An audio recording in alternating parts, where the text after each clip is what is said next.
This will be the Abyss Beta 3rd floor Cosmos stage.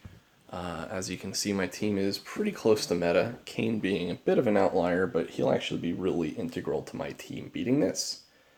So let's get right into it. So you may notice I'm not using Vayne for this. That's because I didn't pull. As far as team composition goes, you can absolutely substitute Vayne for Sephiroth in this. He'll be a lot more turn efficient. That said, I found Jekt doesn't work very well, if only because most of these are single boss waves, and so it's really hard to give him the brave breaks he needs to really get rolling, because my support is Serah, who also steals brave breaks like crazy, right? Okay, so for this particular one, the best thing you can do is land a laser whip before it gets to do anything, and that will just wildly delay the thing. When you couple that with her slow from her EX and Sephiroth's Genova, you'll have a lot of success at delaying this boss. Effectively, the turn count is actually pretty tight on this one, which is where I and other players have had trouble, because basically the first 3 waves of this fight are designed just to slow you down. So the easiest thing I found, this boss has 2 different gimmicks to slow you, both of which are super annoying. The first, of course, being that it can hit you with Stonera to delay you, the other being it actually has a slow. So you just really want to get it delayed as much as possible so you don't have to deal with that as much. The other thing you want to do is you actually want to make sure your summon is going to charge before this fight is over. That's going to be also very important for the next wave. We actually want to go into the next wave with a fully charged summon already activated. As you'll see, the gimmick for that is that it's going to be the Ghost Priest. So it will only vanish if it gets a turn and it has a minion still alive. So if it doesn't get its first turn, because you're already in a summon, it won't vanish. You just have to make sure both the minions are dead before your summon's over. Now Sephiroth here, I'm always going to use his EX, even if it means I'll take an HP attack as a result.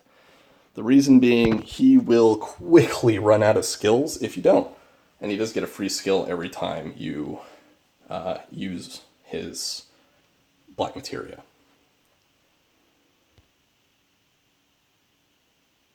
Now this is actually problematic. My summon is not going to be ready. I think it'll still be okay. Nonetheless, if you can have your summon ready before you go into the next wave, it is best. I think I actually cleared this one too fast. That's okay.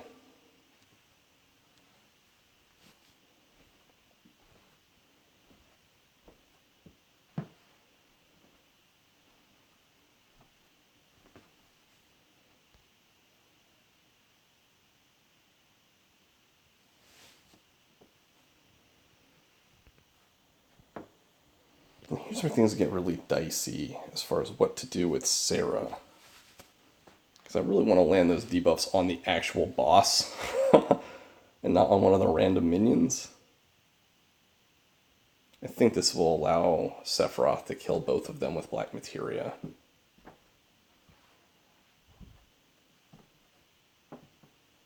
As you can see, if you don't kill them right away, it can get out of hand pretty quickly once they have haste, so kill them very quickly.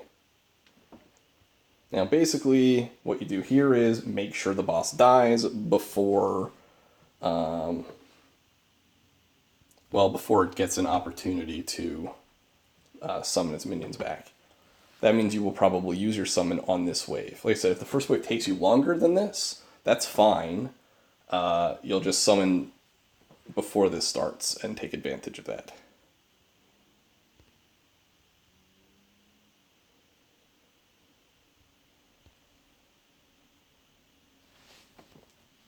Now basically you just save your summon until the turn before last here.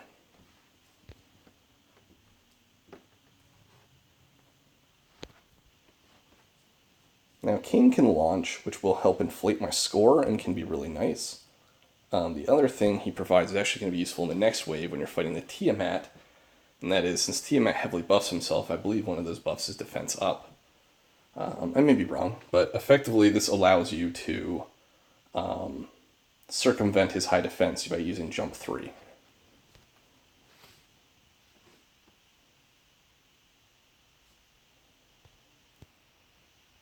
Yes, I am going very skill heavy on these first two waves. I want them to die. The third wave, you really only need like 3 or 4 total abilities left on everyone to get through. So you can pretty well go ham on these first couple of waves.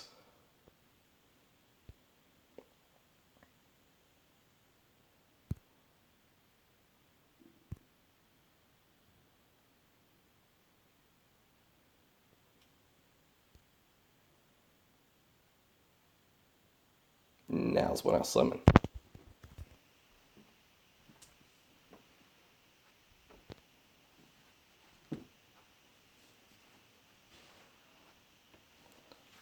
So, as I said, I will always use a black materia, even if it doesn't look like the most optimal move.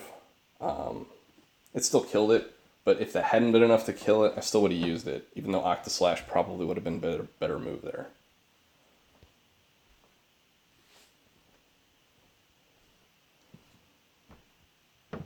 Now, here's where things get a little dicey. This particular boss is going to be annoying because his first turn is going to be Maelstrom, which is going to steal all of my non-framed buffs. So I really don't want to use Moonlight with Serah until I have to. Especially in case it drags on long enough for him to do a second Maelstrom. That's going to be ultra annoying. Nonetheless, I may end up having to do that. I may have to use an early Moonlight just to keep the pressure up. Ultimate Arrow came up, that's fine.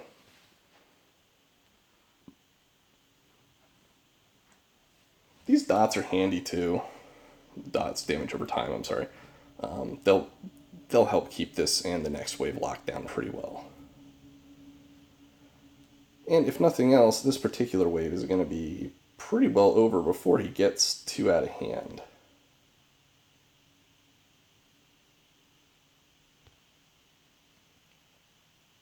And again, it only strips non-framed buffs, so Genova and Reunion are okay. As is Kain's jump buff, which is why you see me using it frequently here. Because it doesn't matter if that buff is at high duration. Now, the thing about this particular moment is he will strip buffs, but he'll also reduce all my Brave to 0. Well, to 1. So I don't actually want anyone to have it, so there's no point using a Moonlight anyway. Alright, so now I'm going to want to go ahead and get back up to full power. Now, Sephiroth is already very low on abilities, so I do need to be a little careful with him. Kain, however, can really do whatever he wants at this point. Now, fortunately, this guy hasn't gotten a chance to buff. This run's going a little faster than they usually do for me. Because of when my summon timing was.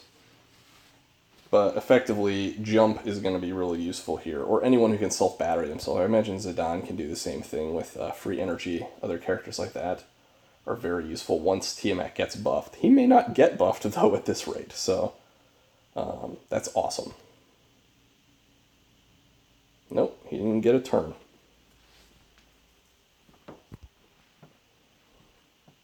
Now this wave, effectively Serah's poison stacking will keep them all really easily locked down. The only one who's honestly a danger at all is the Sephiroth mannequin, because if he doesn't do an Octaslash, it will kill someone. So just don't let him do it. It's pretty easy. Focus your attacks on Sephiroth. Now, you do obviously need to break everybody, but I don't really, because I'm going to hit them all with area attacks with Serah pretty frequently here. Now, my ultimate arrow is up, but I'm going to open with wound, because I do want to break everybody, or at least poison them down to 0. Cloud will basically just regular Brave attack the entire fight if he doesn't have any Brave. The HP attack. Which is a piece of cake.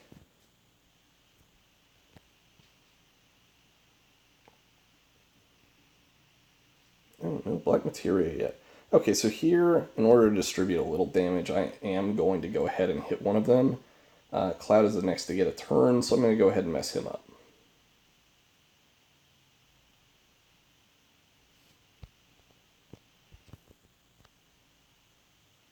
Now, when is Kain's EX going to be up? Probably not on his next turn, but the one after. So I'm going to have him hit Sephiroth. Then I will use Black Materia.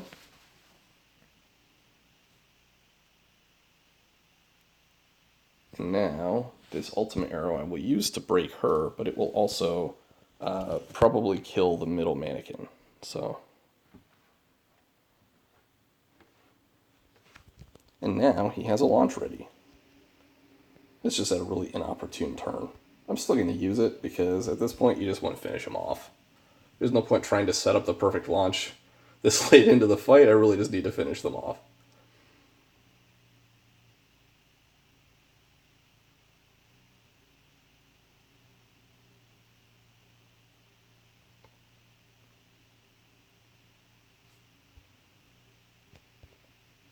Now Serah can still do a little bit of splash damage, so I probably don't want to go too crazy at taking this guy out, but I might as well.